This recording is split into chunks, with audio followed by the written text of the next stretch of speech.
Who's the most exciting person you've had dinner with? Actually, this is going to sound like name dropping. Please, we want name dropping. We're here for name dropping. Come on, bring it on. I had the first time I met Fellini was. You're a Fifer. You're from. No, I'm from Angus. Angus. All right. Okay. So, I did live in Fife. Okay. If there are any Fifers in the audience, don't take that the wrong way. That's so you told me recently that did you run away from home or school or something, and like a kind of rebellious? I ran away from Sunday school when I was 4. Right, four. That's quite early, I think. Would we agree? I absolutely hated it. The family were Methodists, and I absolutely loathed it. And my parents they sent me over. I mean, in those days, kids went out on their own, and they could see me walk past halfway, and then I just went 90-degree turn, and I thought, I'm out of here. They made me go back, but I did absolutely loathe it. No, I was very happy to come here. I was offered a place at St Andrews, but that was too close to the home. No, but there was a sense of change in the air, and then a little later, obviously, there was 780 Theatre Company. John McGrath, so there were a lot of interesting things going on. Yeah.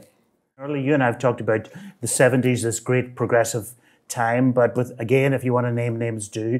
But I think you and I have talked about the fact that some of these very liberal men were liberal in every way except in their dealings with women, and you've told me about many men just referring to women as chicks, etc. So did you feel that this was, in a broadly progressive time, a very weak point, or what were your thoughts?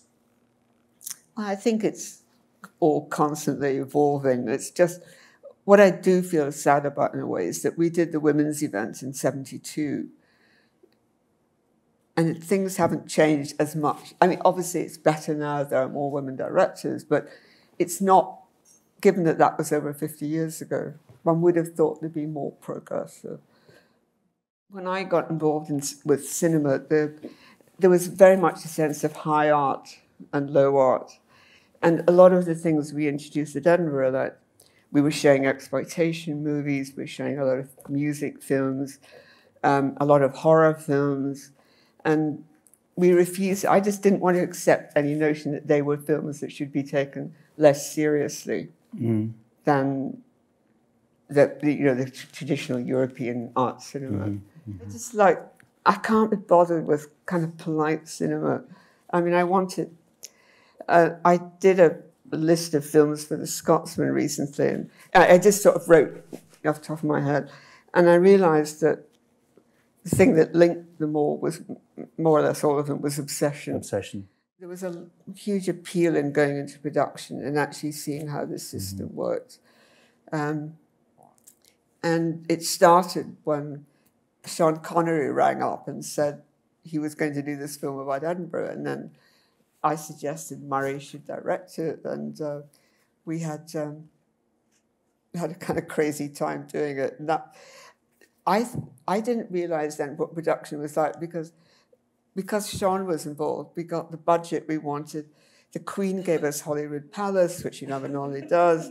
We had the Edinburgh, we had the fire brigade, Edinburgh police, roads closed. I mean, it was, I thought, producing's great, this is, do more of this. And then I discovered it's not quite as wonderful. I've been struck by, what a lot of people say, everybody who knows Lynda knows there's a kind of, you're not going to like this, but an intellectual brilliance here, right? But in your more personal, the way you self, there's a sort of diffidence almost, isn't there? Is that true? Is there a contradiction in this in some ways? Yeah, there's a certain insecurity, I suppose, somewhere about, again, that's something probably, one of the reasons I love collaboration was I love having that support. And also, it's the essence of filmmaking, especially. I mean, with the film festival, it was absolutely critical because actually there's a wonderful line. I'm sure for many, many people in the world, things go back to Ricky DeMarco. And it was Ricky. For those, most people know here who Richard DeMarco was, but he's this legendary entrepreneur. He's not. I didn't see him today, but he was a bridge builder, wasn't he? I mean, it was. Dave and I had gone to a private view at Ricky's, and it was Ricky who introduced us to Murray. And Murray then took us in, and the three of us worked extremely well together. And then, we met. When we were interested in doing the book about Sam Fuller and the retrospective, we met Peter Wallen and Laura Mulvey, who were absolutely critical to change, the evolution of our thinking about what we should be doing. And then there was Claire Johnson and Paul Williman, Phil Hardy. I mean, there's endless series of people who fed in ideas to the film festival. So it was never, inspiration of one person. It was this collective thinking. And did you have a feeling, we talked about your sort of punky spirit, radical. Did you want to épater les bourgeoisie? Did you want to annoy the middle classes in some ways? Yeah, I mean, there was oh, absolutely. There was an agenda. There was no, I mean, what we wanted the film festival to achieve was not a kind of casual thing. It was, we wanted to blow up the system. We were bored with the very predictable. I mean, there weren't all that many other film festivals at that point, but they were all sort of showing the same thing. In up until about the 70s, the way film festivals worked, you were sent a film by a national committee. So Ungaro Film or the High Commission in India would choose what film you chose, which meant a festival could have no identity.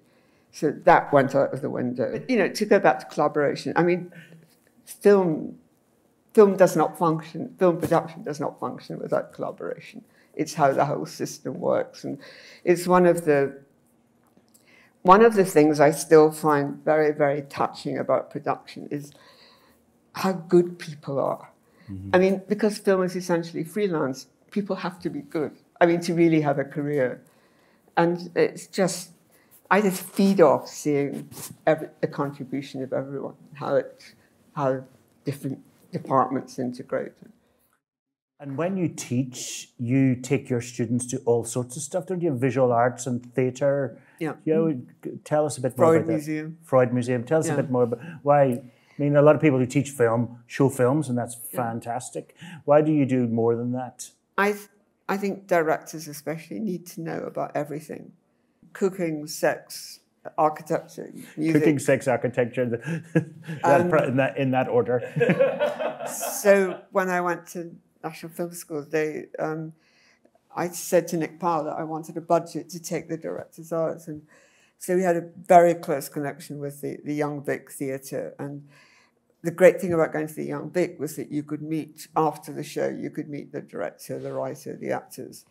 And sometimes we were allowed to, I could take them to rehearsals. And my favourite day, I think the students were a bit bewildered, but we'd meet at Tate Modern, see a show, have a coffee. Then we'd take the art boat to Tate Britain, see another show.